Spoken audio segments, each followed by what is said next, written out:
Hello friends, gratuity एक ऐसा employ benefit है जिसके बारे में शायद ही ऐसा कोई एम्प्लॉय हो जिसने आज तक कभी सुना ना हो। फिर भी ग्रेजुटी एक्ट को लेकर, ग्रेजुटी के बेनिफिट को लेकर बहुत सारे क्वेश्चंस हैं एम्प्लॉय के माइंड में। एम्प्लॉयज़ अक्सर कंप्लेन किया करते हैं कि उन्होंने कंपनी में इतने साल तक काम किया फिर भी उन्हें ग्रेजुटी नहीं मिली। कई एम्प्लॉयज़ ये कहते हैं कि ग्रेजुटी के लिए मिनिमम सर्विस ड्यूरेशन क्या होना चाहिए, क्या कॉन्ट्रैक्चुअल एम्प्लॉय को भी ग्रेजुटी मिलनी चाहिए। ऐसे बहुत सारे क्वेश्चंस हैं एम्प्लॉयज़ के माइंड में। फ्रेंड्स, आज के इस वीडियो के ज़रिए समझते हैं ग्रेजुटी एक्ट को डिटेल में और जानते हैं इससे मिलने वाले बेनिफिट्स के बारे में।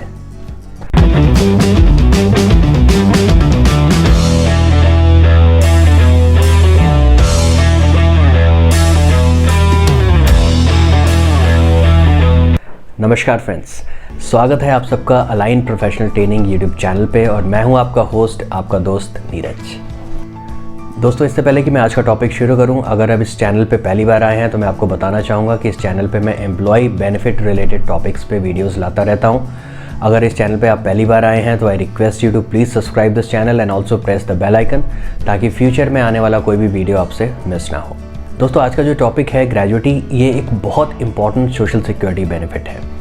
अगर आपको इस बेनिफिट के बारे में पता है या फिर ये वीडियो देखने के बाद आपको ये वीडियो अच्छा लगा तो I request you to please share this with all your friends, colleagues, your relatives, ताकि ज़्यादा से ज़्यादा लोग अवेयर हो पाएँ और एम्प्लॉयज़ को अपने राइट्स के बारे में पता चल पाए। Let's discuss about the Gratuity Act and understand its benefits. It's definitely a very important social security benefit. Friends, एक बहुत इंपॉर्टेंट क्वेश्चन जो एम्प्लॉयज़ का होता है वो है कि माई ऑर्गेनाइजेशन और company should pay gratuity to me और नॉट। ज़्यादातर एम्प्लॉयज़ को मिसगाइड कर दिया जाता है, उन्हें ये कह दिया जाता है कि ग्रेजुटी एक्ट जो है वो हमारी ऑर्गेनाइजेशन पे एप्लीकेबल ही नहीं है, हमारी कंपनी पे एप्लीकेबल ही नहीं है, इसलिए हम आपको ग्रेजुटी नहीं देंगे, ऐसा एम्प्लॉयर का कहना होता है। तो एम्प्लॉयज़ को बहुत ज़्यादा कंफ्यूज कर दिया जाता है। सबसे पहले हम ये समझ लेते हैं कि एक कंपनी पे ग्रेजुटी एक्ट किस किस कंडीशन में अप्लाई होती है। If we talk about the applicability, then this act is applicable on all such organizations जहाँ पे भी 10 employees या तो वर्किंग हैं या फिर लास्ट 12 मंथ्स में किसी सिंगल डे के लिए भी 10 employees ने वर्क किया हो। ऐसे ऑर्गेनाइजेशंस पे ग्रेजुटी एक्ट अप्लाई हो जाता है और वहाँ पे काम करने वाले किसी भी एम्प्लॉई ने अगर अपने एलिजिबिलिटी कंडीशन को फुलफ़िल किया तो उसे ग्रेजुटी मिलनी चाहिए।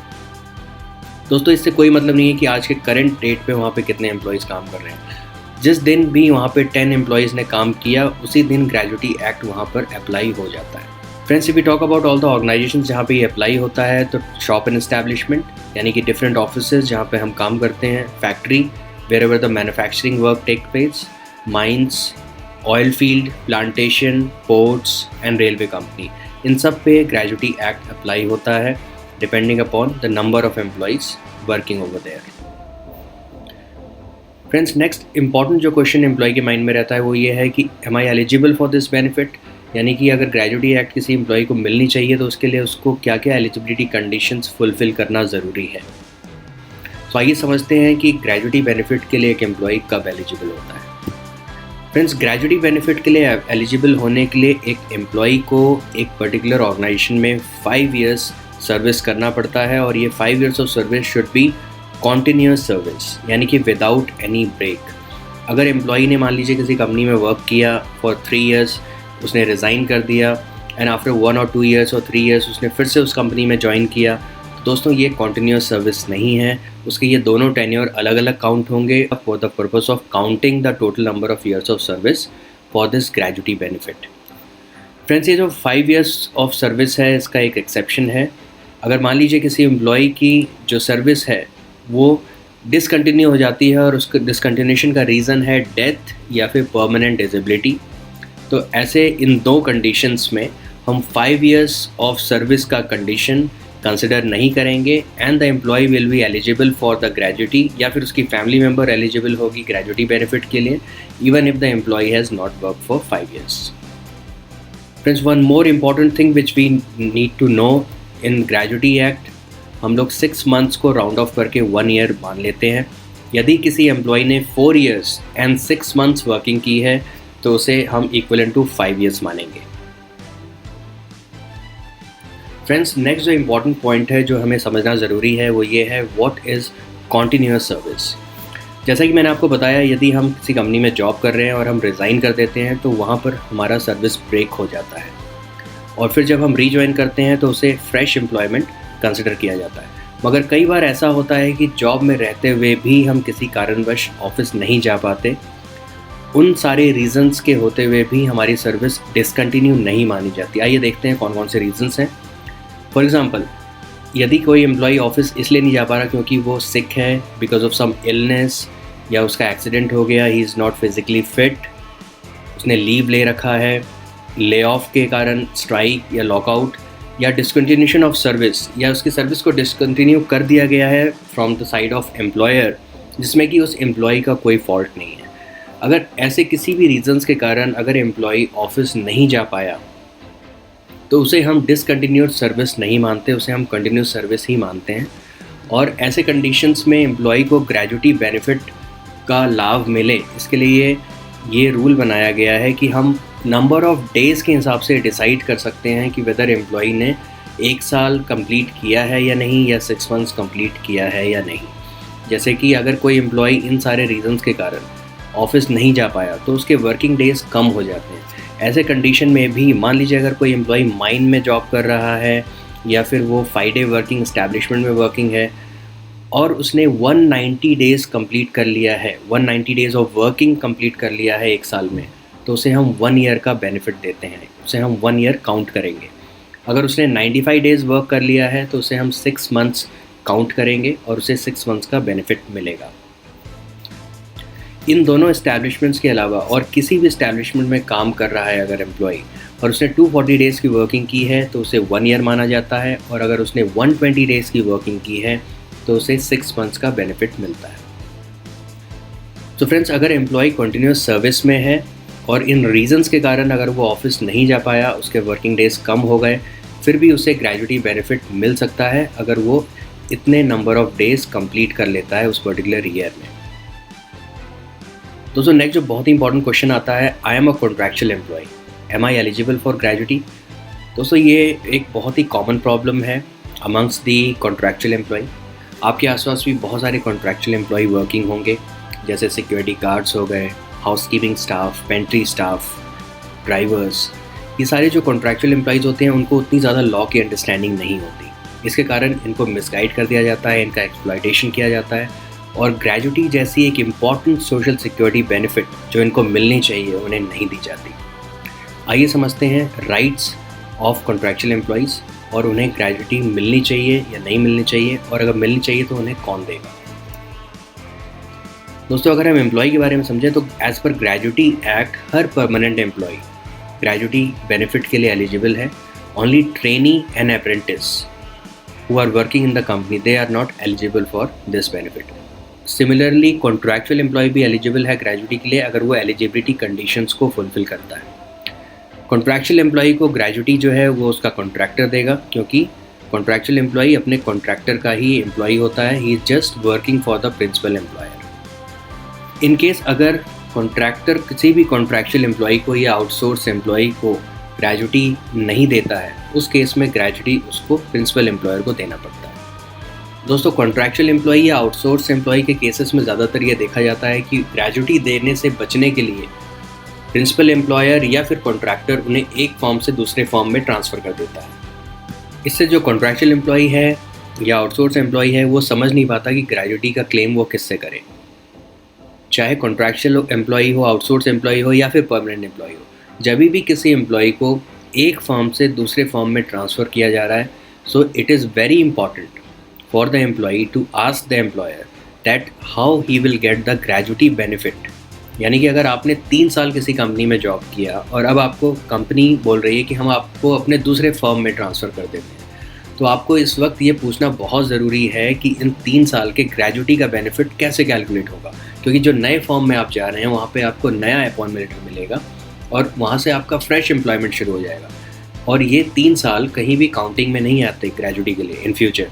तो उस केस में आपको ये चीज़ क्लियर कर लेनी चाहिए, नहीं तो फ्यूचर में फिर आपको इन 3 साल के ग्रेजुटी बेनिफिट का लॉस होता है। दोस्तों, कुछ केसेस मैंने यहाँ पे मेंशन किए हैं। These cases are similar to the situation which I was just discussing. इसमें एम्प्लॉय को एक फर्म से दूसरे फर्म में ट्रांसफ़र किया जा रहा है या फिर एक कॉन्ट्रैक्टर से दूसरे कॉन्ट्रैक्टर के साथ ट्रांसफ़र किया जा रहा है। तो I have given the complete case and also the solution which you can go through. दोस्तों नेक्स्ट जो बहुत ही इंपॉर्टेंट प्रश्न होता है एम्प्लॉय का, how to calculate the gratuity. हो सकता है दोस्तों हम में से कई लोग इस चीज़ को बहुत अच्छे से समझते और जानते हैं, इस चीज़ पे हो सकता है कई लोगों को क्लैरिटी ना हो, तो आइए समझते हैं about the formula of calculating the gratuity. दोस्तों इसका फॉर्मूला है last on basic salary plus DA multiplied by 15 then multiplied by number of years of continuous service divided by 26। For example basic salary है employee की 25,000, DA not applicable, उसकी company में DA का कोई provision नहीं है। Number of years of service 12 years and 5 months. आइए देखते हैं इसका ग्रेजुटी कैसे कैलकुलेट होगा। ग्रेजुटी इज इक्वल टू 25,000 यानी कि last on basic multiplied by 15 multiplied by 12।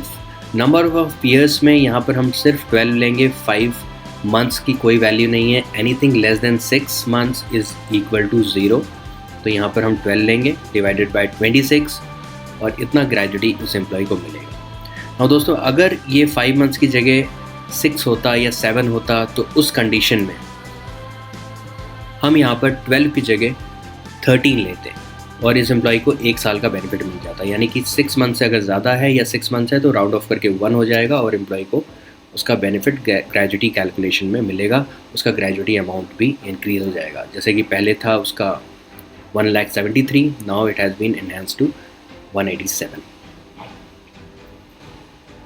आइए चलते हैं नेक्स्ट क्वेश्चन पे, when should the gratuity be paid by the employer. दोस्तों हमने देखा है कि जब भी एम्प्लॉय का फुल एंड फाइनल सेटलमेंट होता है उसमें काफ़ी वक्त लगता है और ज़्यादातर कंपनीज ग्रेजुटी का जो बेनिफिट है वो फुल एंड फाइनल सेटलमेंट के साथ ही देना चाहती हैं। क्या ये सही है? आइए इसको समझते हैं। दोस्तों ग्रेजुटी जो पेबल होता है वो तब होता है जब एम्प्लॉय की सर्विस डिसकंटिन्यू हो जाए। नाउ डिसकंटिन्यूशन के कई रीजंस हो सकते हैं, जैसे डेथ। हमने देखा ये डेथ के केस में एम्प्लॉय को ग्रेजुटी तुरंत मिल जानी चाहिए, भले ही उसने 5 ईयर्स ऑफ सर्विस किया हो या ना किया हो। Same is the case with permanent disability, retirement, superannuation, resignation. इन कंडीशंस में अगर एम्प्लॉय ने 5 ईयर्स पूरा किया है तो उसको ग्रेजुटी मिलेगा और रिट्रेंचमेंट के केस में कंपनी को ग्रेजुटी देना होता है। तो दोस्तों जैसे ही एम्प्लॉय की सर्विस डिसकंटिन्यू होती है तो एम्प्लॉय को gratuity within 30 working days के अंदर अंदर मिल जाना चाहिए from the date of discontinuation of the services. अगर कंपनी इसमें फेल होती है, कंपनी अगर ऐसा नहीं करती है, तो employee has the right to claim a simple interest at the rate of 12% के हिसाब से। Next question is how to declare my nominee. दोस्तों जैसा कि अभी हमने देखा है कि इन केस ऑफ डेथ एक एम्प्लॉय ग्रेजुटी के लिए एलिजिबल होता है, भले ही उसने 5 ईयर्स ऑफ सर्विस कंप्लीट किया हो या नहीं किया हो, उसके फैमिली मेम्बर्स को ग्रेजुटी अमाउंट दिया जाता है। इसके लिए बहुत ज़रूरी है that employee should declare their nominee. तो इसके लिए एक प्रोविज़न है as per the gratuity act. जब भी कोई एम्प्लॉय ज्वाइन करता है किसी भी ऑर्गेनाइजेशन को तो उसे ज्वाइनिंग के वक्त एक फॉर्म फिल करना होता है, form F, which is basically a nomination form. इसमें एम्प्लॉय फिल करता है अपने नॉमिनीज़ का detail. He can fill more than 1 nominees detail also and also mention the share to be given from the gratuity amount to each nominee. दोस्तों employee के लिए ये जानना बहुत ज़रूरी है कि ये जो नॉमिनेशन फॉर्म वो फिल करता है उसकी एक डुप्लीकेट कॉपी उसे दी जानी चाहिए from the side of the employer after duly certified by the employer. Employee एक एक्नॉलेजमेंट भी देता है जिसमें उसको ये मेंशन करना होता है कि उसे ये डुप्लीकेट कॉपी मिल चुकी है। इसलिए being an employee you need to be very careful at the time of joining. आपको ये ध्यान रखना चाहिए कि आपको इस तरीके का नॉमिनेशन फॉर्म फिल कराया गया है या नहीं। अगर कराया गया है तो आपको उसकी एक डुप्लीकेट कॉपी दी गई है या नहीं।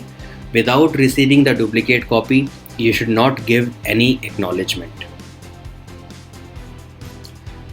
इसके साथ ही दोस्तों ये भी बहुत इंपॉर्टेंट है कि अगर फ्यूचर में कभी भी आप अपने नॉमिनी को चेंज करना चाहें तो उस वक्त आपको एक फ्रेश नॉमिनेशन फॉर्म फिल करके HR को देना होता है और आपको उसकी भी एक डुप्लीकेट कॉपी रिसीव कर लेनी चाहिए। अगर आपने अपने नॉमिनेशन फॉर्म में चेंजेस नहीं किया तो कोई भी नए नॉमिनी को ग्रेजुटी बेनिफिट नहीं मिलेगा। फॉर एग्ज़ाम्पल जब आपने कंपनी ज्वाइन की थी उस वक्त आपने अपने पेरेंट्स को नॉमिनी बना दिया था नाउ यू आर मैरिड, आप चाहते हैं कि आपकी वाइफ को भी एज अ नॉमिनी ऐड किया जाए या फिर आपके हस्बैंड को भी एज अ नॉमिनी ऐड किया जाए, you have to fill a fresh nomination form and you have to request the HR to make the necessary changes in the nomination form. Who all will be considered as my family member? For example, अगर किसी ने अपने nominee का detail नहीं fill किया गया है तो ग्रेजुटी का बेनिफिट उसके फैमिली मेम्बर को दिया जा सकता है. तो आइए देखते हैं फैमिली मेम्बर्स में कौन कौन इंक्लूड हो सकता है. In case of male employee, wife, children whether married और unmarried, dependent parents of wife and the widow, children of his predeceased son. In case of a female employee, this is the list.